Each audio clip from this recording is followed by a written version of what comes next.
Welcome back to Building a SaaS with SaasRock. This is day 6, and I needed to add a huge update to the SaasRock core.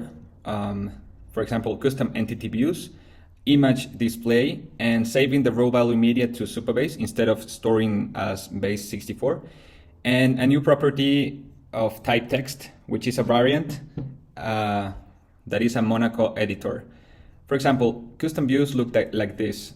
This is the default, but you can set a Kanban board by workflow states, a grid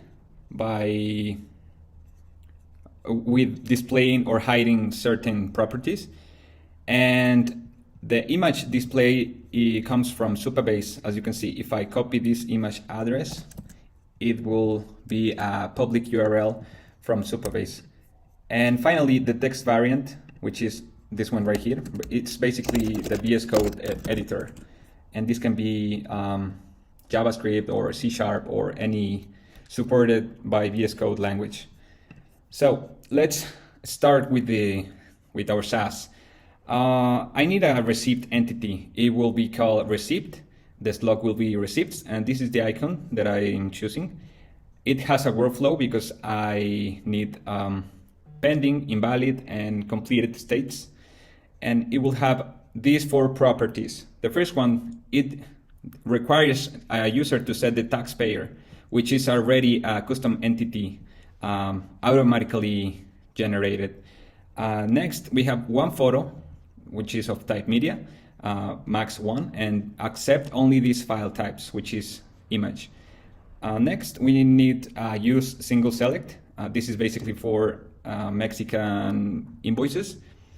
And another relationship, but this time for the XML entity.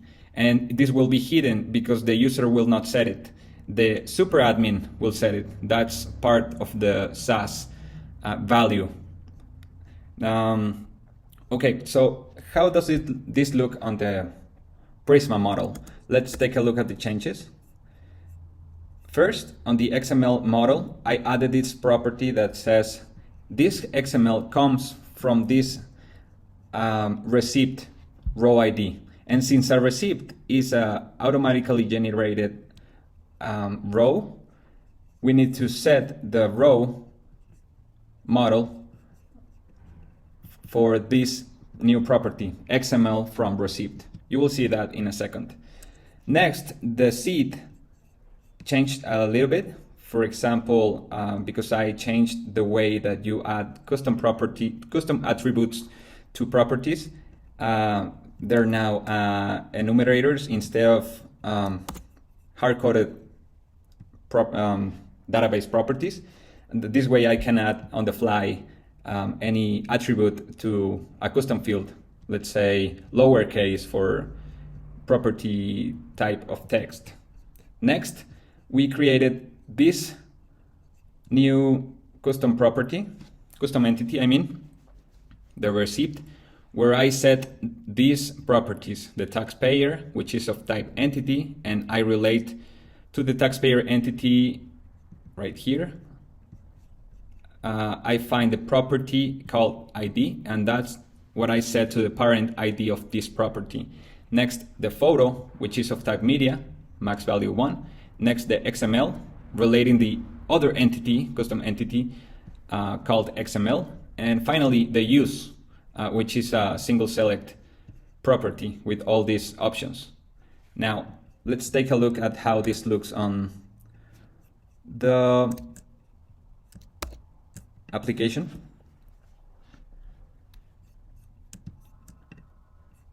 So if I go to the admin portal on the entities, if I click on receipts and properties, I have all these 4 properties. For example, the photo is of type media, and I have set this the maximum of 1.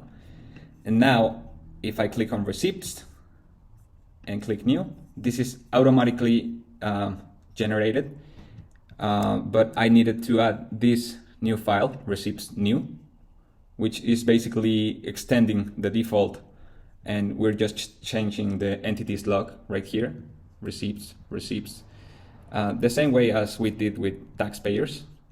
By the way, I broke the API of loader rows view, loader rows edit, loader rows new. because instead of passing parameters separated by commas, I need to send an object. This way I can add another property on the fly if needed, instead of having a long parameter list. Now, this taxpayer is a property of type entity, so we need to set a taxpayer first. So let's create one.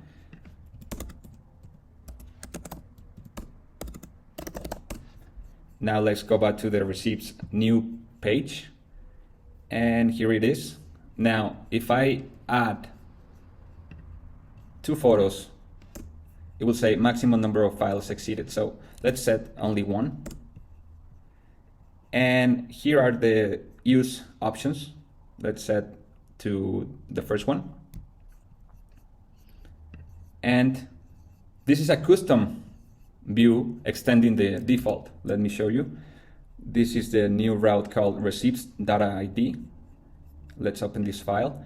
And on the loader, I'm extending the default loader row edit function. And I'll talk about this later, right here.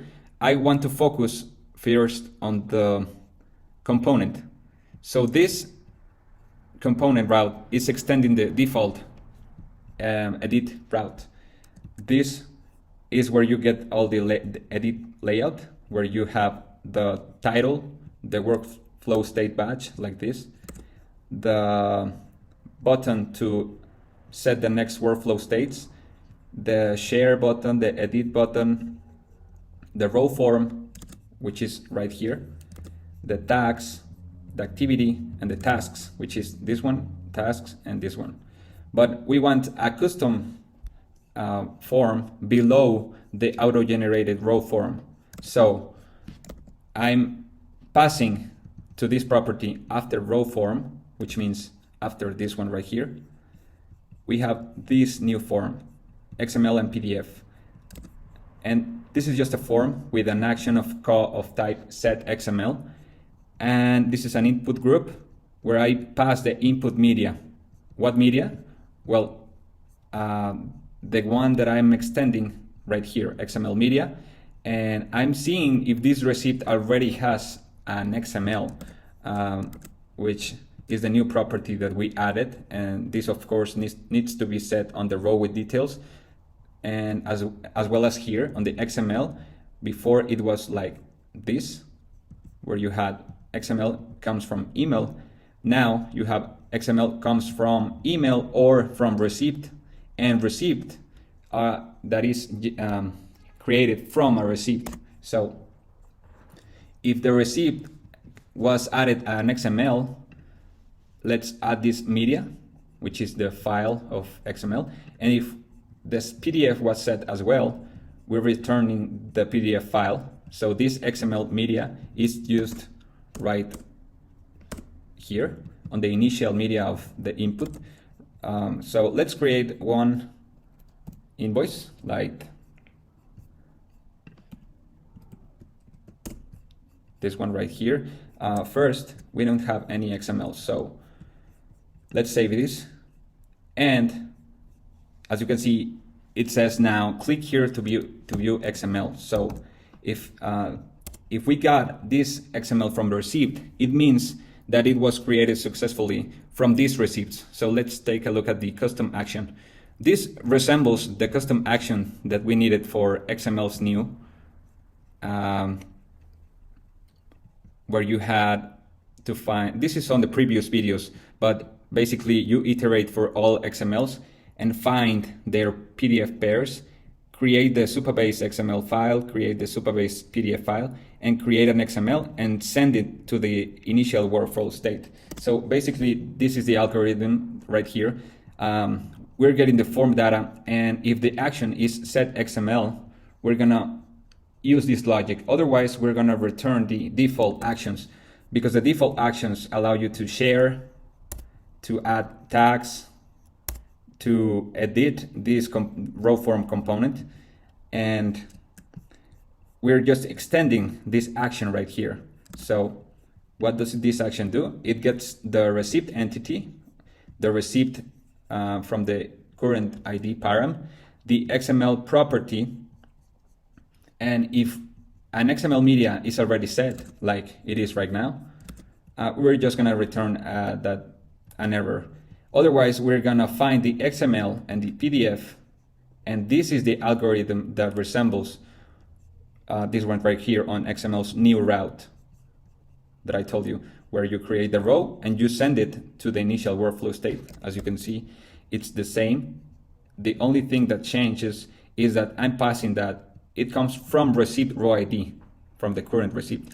So this way, I can have my XML stable right here, keeping the logic that I already did on creating XMLs that are processed or had, for example, let's find an invalid XML.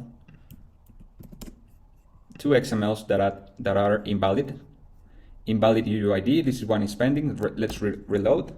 So we keep this logic, but we extend that these XMLs can come from receipts, and as on the previous video, can come from emails as well. So on this SaaS application, everything is XML related. So I know you want to build your custom business logic, but this is a way of me to show you how you can extend custom entities without losing all the functionality. For example, you can even share this to the public if you want your users to share, I don't know, XMLs, receipts, invoices, taxpayers, and you can share this route and to inspect the receipt. Of course, this is not a receipt, this is just a test, but that's the whole idea of this. And I think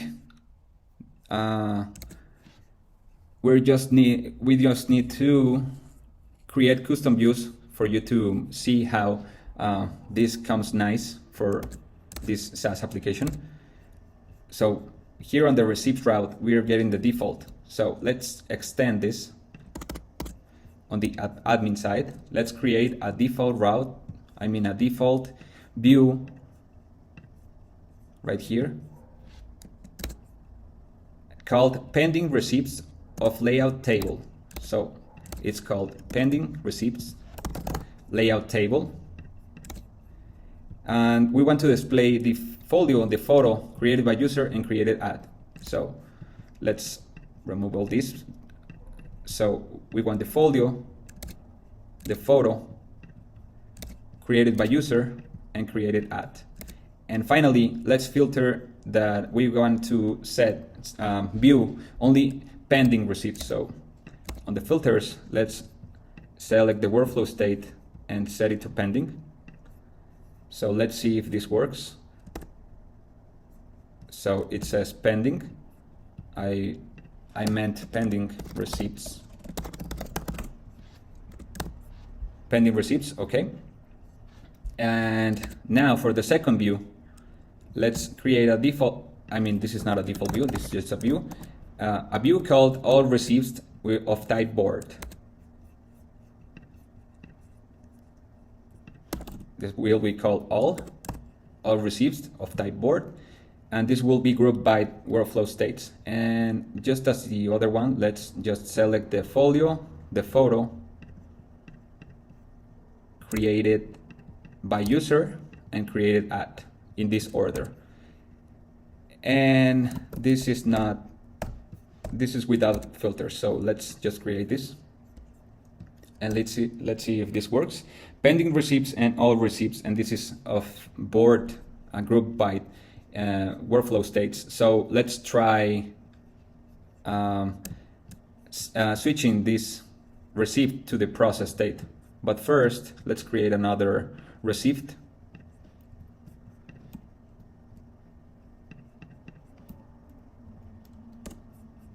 And this will be of use D06. So back to our receipts view. We have two pending, and let's send the first one to the processed state. So it's processed, and let's reload this page. So pending receipts is filtering the pending only. And if we go to the all receipts, we can see that it's stored, it's displayed nicely. And I think that is for this video. On the next day, I think we will be working on customizing the landing page, because this SaaS is almost ready, or maybe add plan limits. So for example, on pricing plans, if we create our pricing plans, we want to limit our users for XML and for receipt, and maybe for taxpayer. So all these three properties, we can say that XML are, you can add a maximum of, I don't know, 10 XMLs. For the receipt, maybe 30 receipts per month, and maximum of 1 taxpayer for this plan, which is the first one. So it will look like this: 10 XMLs per month, 30 receipts per month, and only 1 taxpayer. And on the next pricing plan, for example, standard or enterprise, we can add I don't know, 5 taxpayers. So I hope you liked this video. I know it is really long, but this was a huge update that needed to go in detail on each new feature.